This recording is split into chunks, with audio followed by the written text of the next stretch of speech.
This PowerPoint lecture is from Chapter 10. It's the first part, so we'll be covering somatosensory in nociception. It corresponds with sections 10.1, 10.2 in your textbook. And please refer to the Chapter 10 Study Guide Part 1 for learning objectives and questions that you'll be turning in. In sensory physiology, we can begin first with understanding sensory pathways. The sensory pathway is the mode by which a stimulus gets converted into a signal and ultimately perceived by our central nervous system. All stimuli are physical energy.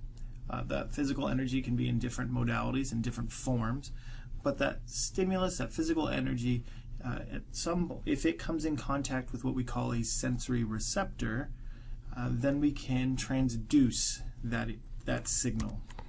So receptors, they act as a transducer. They convert the physical energy into another form that can then be processed by the body. So they can be very simple, complex, or they can be specialized cells. So when we talk about next, in the part 2 of chapter 10, we'll talk about special senses that have specialized cells. On the simplest end, though, we can break these receptors into 4 categories. Chemoreceptors, which will respond to chemical compounds. Mechanoreceptors, in which we're responding to physical energies like pressure, stretch. Thermal receptors that are responding to heat or cold. And photoreceptors that respond to photons or light. Now, when a receptor is triggered, that transduction usually occurs by an intracellular signal. So the stimulus itself usually gets converted into a change in membrane potential. That's the most common transduction that occurs in sensory pathways. And so, just like we talked about last time, when we talk about neurons themselves, we have the same pathway in which we have a stimulus. If that stimulus is greater than a threshold, then it will initiate an action potential that sends that signal on to the central nervous system. If it's less than the threshold, then even though we do have a signal and we have what we call a graded potential, it doesn't necessarily warrant further transduction and signaling to the brain itself. Once these signals arrive in the central nervous system, integration takes place generally in the cerebral cortex, or if it's acted on subconsciously, that integration will take place in the brainstem.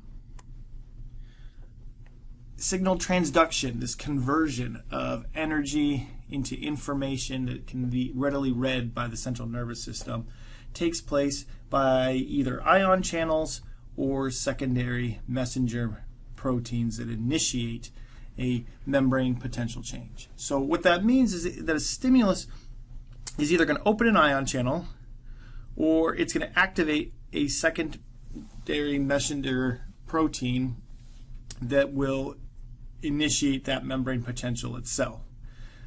Those are the 2 mechanisms that happen. In order for that to happen, we have to have what's called an adequate stimulus. And what we mean by adequate stimulus is that the form of energy in which that receptor is most responsive is going to depend on what type of receptor we're talking about. So let me give you an example. In the eye, we have rods and cones. Those are photoreceptors. Photoreceptor responds to photons or light, triggering helping them reach threshold, which would then trigger an action potential. So the adequate stimulus for a rod would be the photon. Now, that being said, you can have other stimuli still trigger the rod or the cone in the eye. And to give an example of this, imagine, if you will, that you have been hit very hard right in your eye. Okay, at the moment of impact, there is no photon that is able to register in the rod or the cone.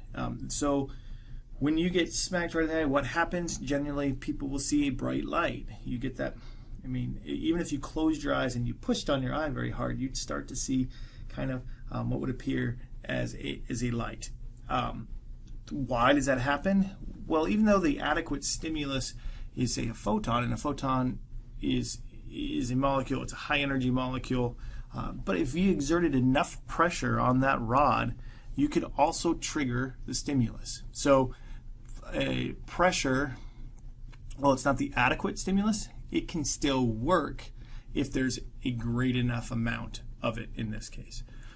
Now, we call the energy for which each receptor is best.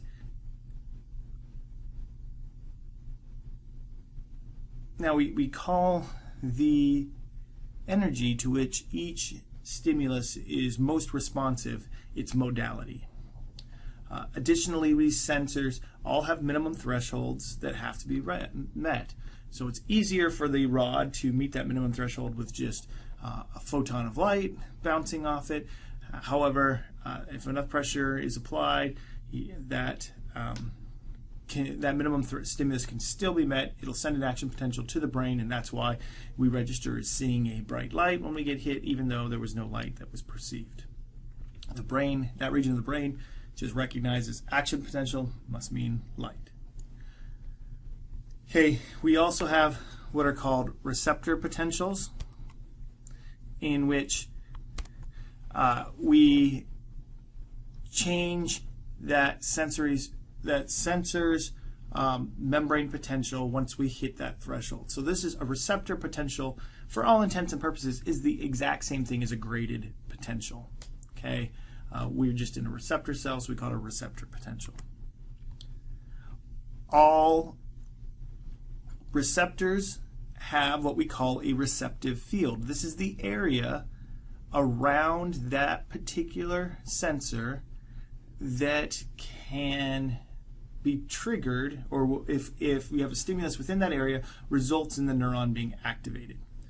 So we have what can be termed as like a 2-point discrimination test, where we can actually figure out what is the receptive field of a particular sensor. So let's say we are looking at a region on the arm. Okay, and we take a pin and we stick it right here. Okay, we could then take a second pin and move it further away, stick it right there, and what we would ask ourselves is, do we feel one sensation or two? Do we feel a general pinprick in this area, or can we discriminate between these two areas?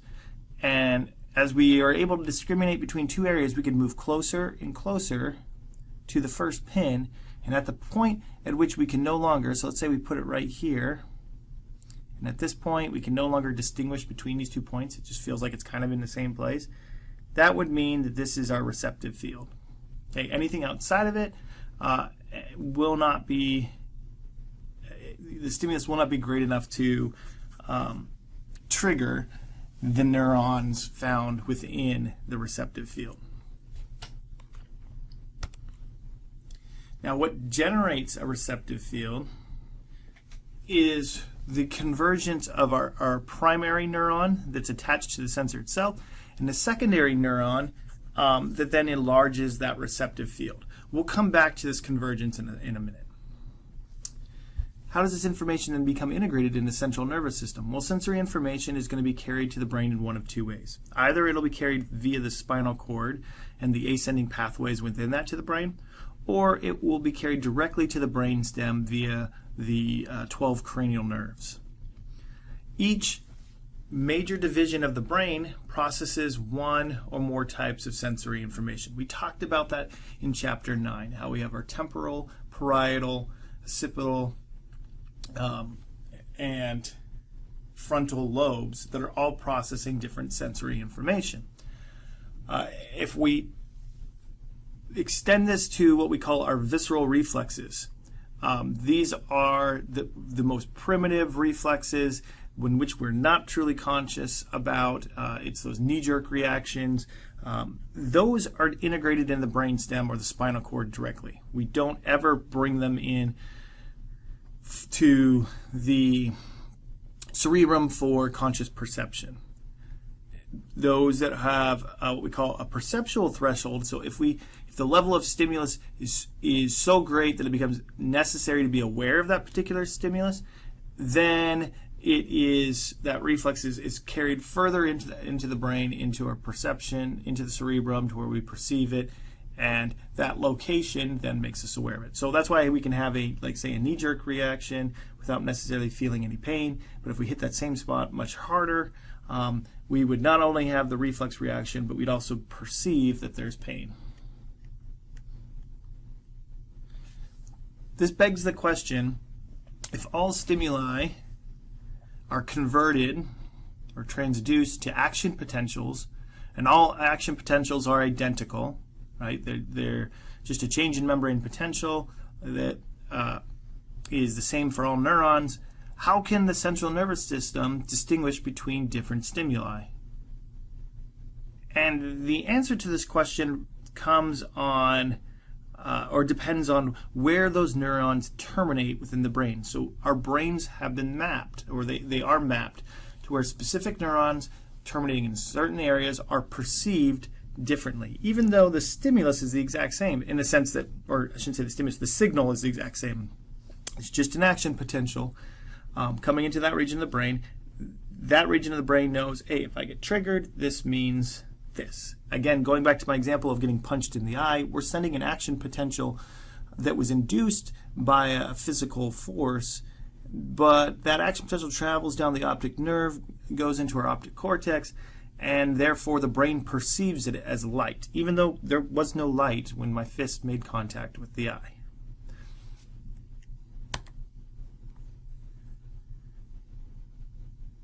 As previously stated, that the quality or state of being of a particular stimulus is called its modality. So all sensors have an ideal modality. Again, the modality of the eye would be the photon, right? And that modality becomes indicated by where the sensor neurons are activated and where they terminate in the brain. So the sensory neuron of the eye is activated in the rod, and then the action potential is sent down the optic nerve to the optic cortex. At termination, that pathway, that sensory pathway, its modality is then vision, right? Is what we get. So each receptor type is most sensitive to a particular modality of stimulus, and as explained in my previous example with the eye, other stimuli or other modalities can still elicit a response, but it's going to require a greater stimulus than the adequate stimulus, if that makes sense. And thus we see that we have labeled line coding in our sensory pathways, which means we have a one-to-one association. If this receptor is stimulated in this spot and it terminates in the brain in this spot, we will perceive this type of modality.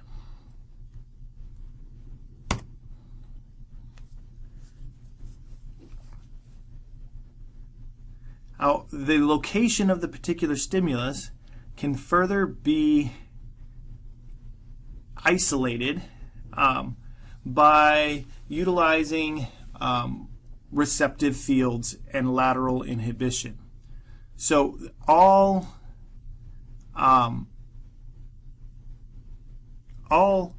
receptors have a receptive field, except for, and this is the one exception, auditory information. So when we talk next time about special senses in the ear, auditory information, we're able to perceive different frequencies and timing of sound waves, and therefore those different frequencies, those different timings, that's what indicates the information that's associated, and we don't have a particular receptive field per se. So no receptive fields in auditory information, but all other modalities have these receptive fields. And lateral inhibition is something that is utilized to increase the contrast between activated receptor fields and inactive neighbor areas. So again, here's that example of the skin with the pin being placed into it. And you see this light green area would be the extent of our receptive field. So these neurons out here, they are not activated by the pin when we stick it in, and obviously, the harder we stick in this pin, perhaps the greater we can extend the receptive field. But for all intents and purposes, for this example, we'll look right here and we'll say, okay, these primary sensory neurons are on the edge of the receptive field, so therefore they're not triggered. However, A, B, and C are all being triggered. Now, since B is closest to the epicenter of the stimulus, the intensity of the stimulus is going to be greater here, and that gets translated into more neurotransmitters being released. Why are more neurotransmitters being released? If you remember from our neuron discussions in chapter 8, you'll remember that the frequency of action potential, so the more action potentials, the more neurotransmitters get released. So because it's closer, we're going to have more frequent action potentials than these that are on the peripheral of the receptive field. Now, our primary sensory neurons, they synapse on secondary neurons. And when we have lateral inhibition, here we have now axon terminals that are associated with the secondary neuron that are inhibitory to neighboring neuron cells. So because this is receiving more neurotransmitters, it's having more signal being sent, and this signal actually attenuates and inhibits the neighboring secondary neurons in A and B to where they don't release any neurotransmitters. When a synapse then on the tertiary neuron in the brain, we now have actually increased the perception of the stimulus in this region. So again, if we're looking at this is perception over here and the frequency of action potentials. So what we see is in the beginning, B has more action potentials, but C and A are still having some. But as we move to our tertiary level, now the perception in the brain, B has far more action potentials, right? It's around the same, but now A and C are actually receiving even less. Like they've been turned off, and so that it increases the differentiation between A, B, and C beyond what was just found at the primary neuron. And what this tells the brain is that it's in this precise spot that we really have is where the pin is stuck, and the pin isn't stuck necessarily here or here. Because if they all got triggered in the receptive field and we didn't have this lateral inhibition, we could feel a pin anywhere in here, and we probably wouldn't be able to distinguish too well where it was at. Maybe a little bit based off this, but not nearly as precise as we could here. So lateral inhibition increases the precision by which we perceive different signals. Okay, lateral inhibition is accomplished through something called population coding. That means we have multiple receptors, right, that are functioning together to send the central nervous system more information than would be possible by just a single receptor. So we have both one-to-one labeled line coding for modalities, but we also have population coding to further increase the contrast in the brain and to give us a better idea of how we should perceive that stimulus. What about the intensity of the stimulus and the duration? What roles do those play on perception? Well, as I stated, intensity of a particular stimulus gets coded by the number of receptors activated. So the more receptors that get activated, the more intense we will perceive that, as well as the frequency of the action potentials that those receptors are sending. So it's not just enough to activate a lot of receptors. We could have maybe a lot of receptors activated, but they don't send very many action potentials, and that would be perceived as a intense stimulus. But if we had only a handful of receptors being stimulated, but they had lots of action potentials, the brain may interpret that as an even greater intensity of that stimulus. Likewise, duration is going to be perceived by the brain by how the duration of the actual action potential. So the longer the brain continues to receive action potentials from that particular sensory pathway, the longer we will perceive that stimulus. Now, some stimuli can adapt over time. So they start to be triggered, action potentials increase, so we start perceiving that, but then the receptors themselves adapt to that continual stimulus, and then they cease to respond. A great example of this would be your touch receptors on your skin. And when you wake up in the morning and you put your clothes on, when you're first putting those clothes on, you may actually feel those clothes, right? Because as you put that weight onto your skin, it activates those touch receptors, and we feel, yep, I put my clothes on. But as the day goes on, the longer those clothes are on, those receptors are continually being stimulated, and at some point they recognize, hey, the stimulus isn't going away, but the brain doesn't need to perceive this, so they adapt, and we cease to be perceptually aware of the clothes that we are then wearing. This is really the difference between a tonic receptor and a phasic receptor. So in tonic perception, we are going to be looking at, or when we have a tonic receptor, we're asking ourselves, okay, they're primarily off, then they slowly adapt to the receptors over time, and respond for the duration of the stimulus that we have. So if we trigger it, there may be some adaptation that occurs, but once we'll perceive it the whole time, and they slowly kind of adapt to it. Whereas in a phasic receptor, it rapidly adapts to a constant stimulus, and it's going to turn off. So tonic receptor, it's going to last for the entire duration that the stimulus is there. We might perceive it slightly less. But the phasic, it's going to, as soon as we have the stimulus, we're going to send a signal, it'll last. But if that stimulus continues, it's going to pretty much tune it out. It'll stop sending action potentials, and the brain won't perceive it anymore. A great figure that kind of goes into more detail of this would be figure 10.7 in your book that explains the difference between tonic and phasic. This brings us to our somatic senses. So there are 4 different somatosensory modalities.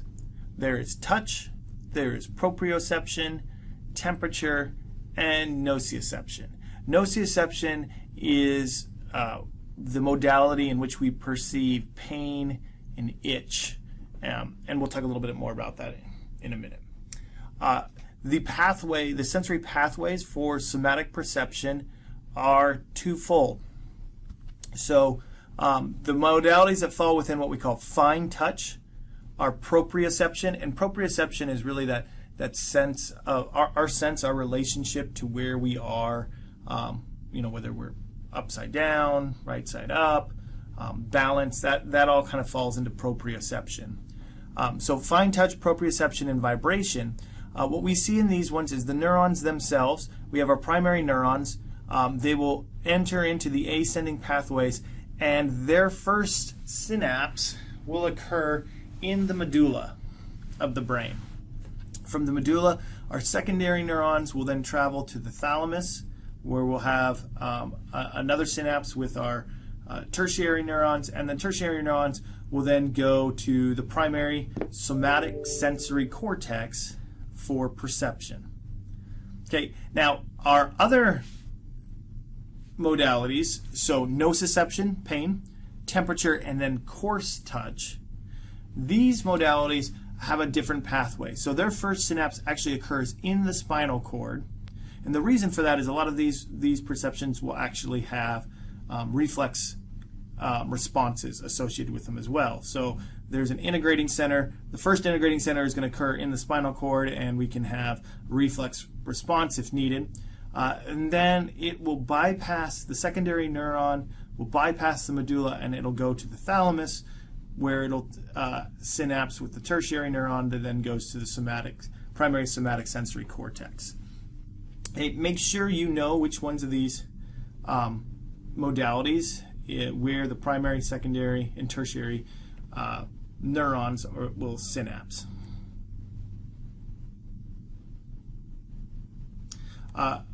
something else I should state when we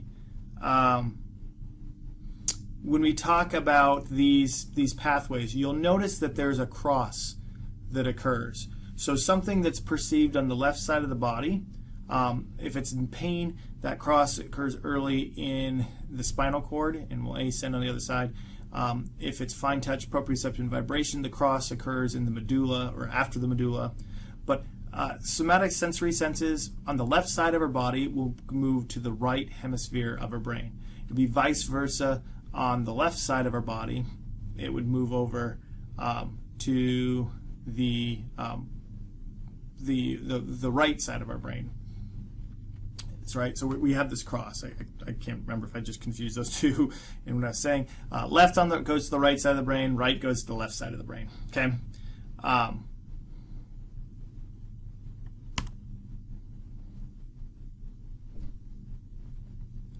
Let's now talk about our different receptors. So if we look at touch, there's a number of different receptors that are involved in touch. So each of these are different types of cells.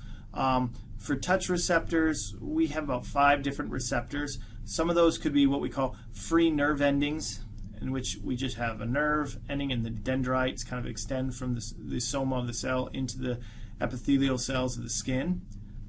Free nerve endings are associated with things like temperature, noxious stimulus, the movement of hairs, those types of things. That's where we'll find free nerve endings. And you'll notice they're unmyelinated, okay, and their adaptation to stimulus is variable. Then we have what are termed Meissner's corpuscles. Okay, a corpuscle it has a larger specialized soma, okay, and it responds to flutter or stroking, right? So if you kind of lightly kind of pet your skin, stroke it, they're found in the superficial layers of the skin, and it rapidly adapts to stimulus. So if you do it too much, right, you're going to stop feeling that sensation. Pacinian corpuscles are a little bit deeper. They respond to vibration, and again, they have rapid adaptation. Then we have Ruffini corpuscles that respond to stretch of skin, also found deep. And these ones adapt very slow, right? So they're not going to change as quickly. And then our last types of touch receptors are going to be the Merkel receptors. So Merkel receptors are superficial layers of the skin, okay? They have an enlarged nerve ending and very slow adaptation, and the stimulus that they respond to is a steady pressure or texture that we get. So these are what we feel when we put our clothes on, right? Or the Merkel receptors that are sensing that pressure that's being exerted from the clothing laying on our skin. Please, you pretty much just kind of have to make some flashcards to help remember these. Stimulus and receptor and adaptation are really kind of the things we're looking for that I want you guys to remember. Temperature, how is temperature then perceived? Well, these free nerve endings that are in our subcutaneous layers of the skin, we have 2 types of receptors. We have what are called warm receptors and cold receptors. And warm receptors are stimulated by any temperature that's greater than our body temperature of negative 37 degrees, around 37 degrees Celsius. Okay, our cold receptors, they get stimulated by anything that's less than body temperature. And our bodies have more cold receptors than warm receptors. Why? Well, from an evolutionary standpoint, it's better to be warm than cold, because if we're warm, we can cool ourselves off by perspiring. However, if we're cold, the only way we can heat ourselves back up is to actually shiver and have muscle contraction, and that takes up a lot of energy. Therefore, it's a lot more important from an evolutionary standpoint that we start to perceive when we're getting colder so that we can rectify the situation, put more clothes on, go inside, etc., than it is when we start to kind of overheat. Now, we're able to adapt these receptors between, a pretty large range, from about 20 to 40 degrees Celsius. Below these ranges, those sensors are no longer able to adapt. Nociceptors are receptors that then respond to what we call noxious stimuli.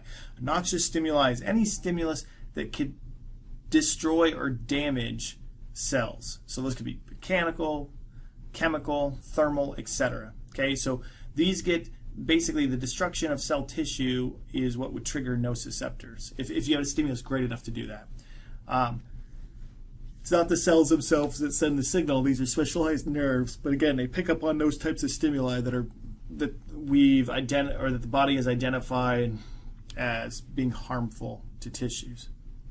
So when they get activated, it's going to initiate what we call an adaptive protective response, or a reflex withdrawal. You hold your hand over a flame. At first, it feels a little bit warm. Once that temperature reaches a level that then could cause tissue damage, we're no longer just stimulating thermal receptors. Now, that extreme temperature is triggering nociceptors. And what happens? We have a reflex withdrawal as we rip our hand or pull our hand quickly away from that flame. The sensation that gets perceived by the brain when these areas in the brain then get activated in the primary somatic sensory cortex are perceived as what we call pain or itch. Itch is also triggered in this region. Okay. Now we can modulate the activation of these pathways by the release of paracrine and local chemicals that happen when tissue gets damaged or destroyed. Examples of this would be potassium. So as we release potassium from cells that have been ruptured, that can trigger and activate some of these pathways. Histamine, right? So that's why when you get a mosquito bite and you start having an inflammatory response to that mosquito bite, histamine is being produced, and then how do we perceive that? We perceive it as itchy, right? We start itching in that area. We're utilizing the same pathways that would be utilized for pain. There's proteins called prostaglandins that get released from damaged cells. Serotonin gets released from platelets. And then there's another protein called peptide substance P that's released from primary neurons when they get damaged. And all of these chemicals can modulate, increase the perception and pathways of these nociceptor receptors.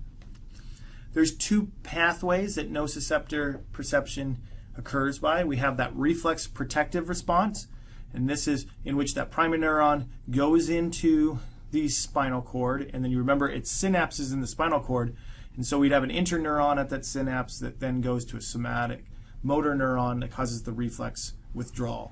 Okay, that would be the first pathway. Then we have the ascending pathway, in which the secondary neuron inside the spinal cord ascends to the cerebral cortex, and then we become conscious of that sensation of pain or itch. So why do we sometimes have pain? Why do we sometimes have itch? To answer that, we have to recognize that we have different nerve fibers that go on these pathways. We have what we call A beta, A delta, and C fiber types. These neurons are all a little bit different. So the beta is our largest. It's also myelinated, and it is the fastest. Right? We have a very fast conduction speed, and it's associated with mechanical stimuli. Delta, they're smaller. They're still myelinated, so they're still fast. They may not be as fast as our betas, but these are associated with cold, and the extreme cold, right? So like if you touch dry ice and you get that cold thing. They're also associated with what we call fast pain. So you stick a pin in your hand really far, that fast pain that you feel that shooting nerve pain, that's fast pain. And then mechanical stimuli can also utilize these. And then C fibers are small and they're unmyelinated, so their speed of conduction is much slower, and this is what we feel like our slow, dull pain comes in on these. When we have extreme heat, we utilize this. Extreme cold can utilize this as well as mechanical stimuli. And our C fibers are also when we perceive itch. It's not only C fibers with itch, but histamine is what can activate a special subtype of C fibers, and when these subtypes are activated, then we get that itch perception. So sometimes if you have extreme pain, not only will you be experiencing pain, but because it's been so many fibers have been innervated, you also innervate these subtype C fibers without the histamine that's necessarily being released from the damaged tissue, and so you have not only pain, but it also kind of have this dull itch as well. Finally, modulation of this pain, we have something called gate control theory, in which we have an inhibitory interneuron that can act as a way in which we lessen our pain. So imagine, if you will, you are sitting at your desk and you jerk your arm and bang your elbow, and you hit your funny bone, right? So you hit the elbow and you get that response, and immediately you start to grimace. And what's your response besides cursing, perhaps? Most people's response is going to be to grab their elbow and start to rub, right? You rub your arm, you go ouch, ouch, ouch, ouch, ouch, ouch, ouch. When you're doing that, you are utilizing gate control theory to modulate the pain that you're perceiving. So if we look at these are pain fibers, right? Especially these C-type fibers, these slow pain. You'll notice that we're coming in to our spinal cord, and then we have that synapse. And at that synapse, there is an inhibitory neuron. So when that slow pain fiber is not activated, the inhibitory neuron is being activated. And it is basically ensuring that nothing goes up the ascending pathway. Now let's say we have a really strong pain. So we bang our elbow. That C fiber is going to then be triggered, and one of the axon terminals, or some of the axon terminals, are going to then inhibit this inhibitory interneuron. So we turn this inhibitory neuron off. Because this is off, this allows that ascending pathway to then be utilized, and we perceive ouch, the pain. This is when we banged our elbow, we're going ouch, ouch, ouch.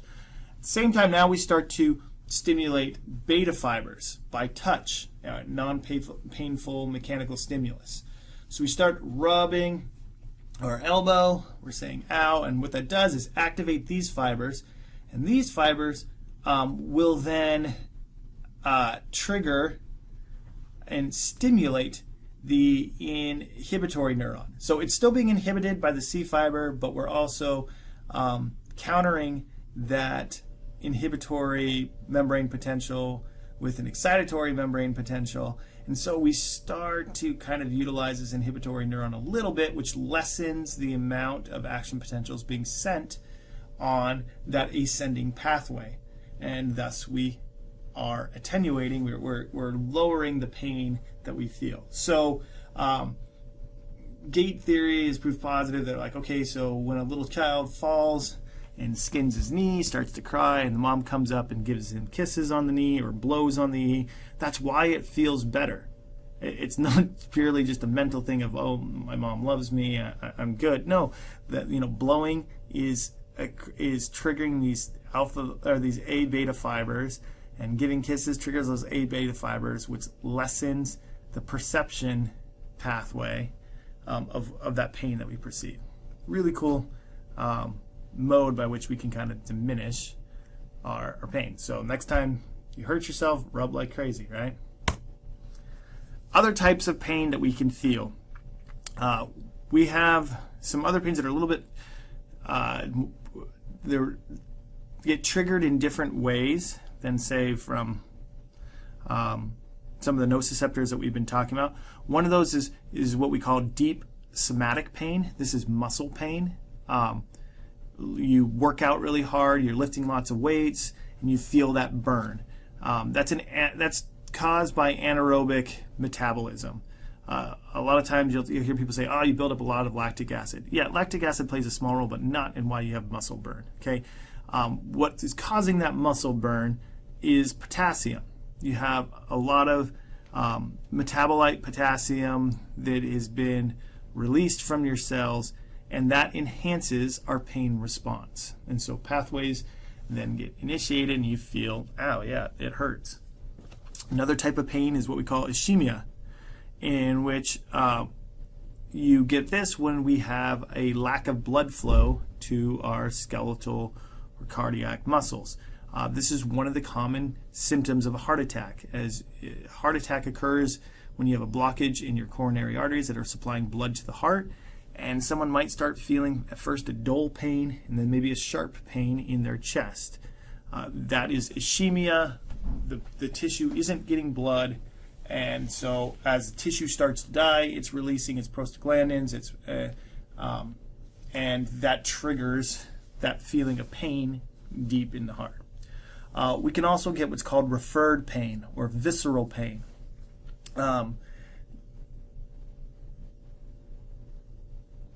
The reason this occurs is something called the dermatomal rule. So when we talk about sites on our skin, those are innervated by nerves that arrive from the same spinal cord segments as those innervated by the visceral organs. And so what that means is that we can have pain in our coming from our internal organs that often gets interpreted by the brain is coming from a spot on our skin. Commonly we see this with a heart attack. Okay, so in a heart attack, if you're having a heart attack, you'll feel pain on the left side of your body. And that's a referred pain because it's, again, we're coming in, we're crossing over in the spine, and it doesn't know where it's coming from. It just knows it's on the left side because that's the hemisphere that it's gone into. It's gone on into that right side hemisphere, and it just says there's pain. It's not like it's been placed. We have a region in the brain that says, yep, that's heart pain. You're having a heart attack. No, it gets referred to. You have pain all along the left side of your body. Finally, the last type of pain would be what we call pathological or neuropathic pain, or chronic pain. This is probably the most difficult pain for us to ascertain how it occurs. And it's really difficult to treat because it really, when we have chronic pain, what it means is that we've had long-term changes in our nervous system. Some of these neural pathways have been disrupted and altered. And so even though there may not be something that's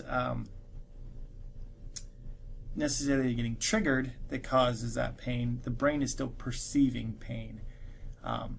That's that neuropathic pain. Now, analgesic drugs are chemicals that we take to inhibit these pain pathways, these nociceptive pathways. So some of these would include aspirin, in which aspirin inhibits prostaglandins and it decreases inflammation, which would result in release of histamine. And so we have some pain relief that comes from taking aspirin. We could take opioids that blocks the pain perception in our by taking our primary sensory neuron and it doesn't allow them to bind to the secondary sensory neurons. So we kind of inhibit that, and then that stops that pain pathway from ascending and being perceived. And then there's other analgesics like what we call non-narcotic anti-inflammatories, NIAIDs, COX-2 inhibitors, things like that, that work in similar fashions in which we disrupt these pathways.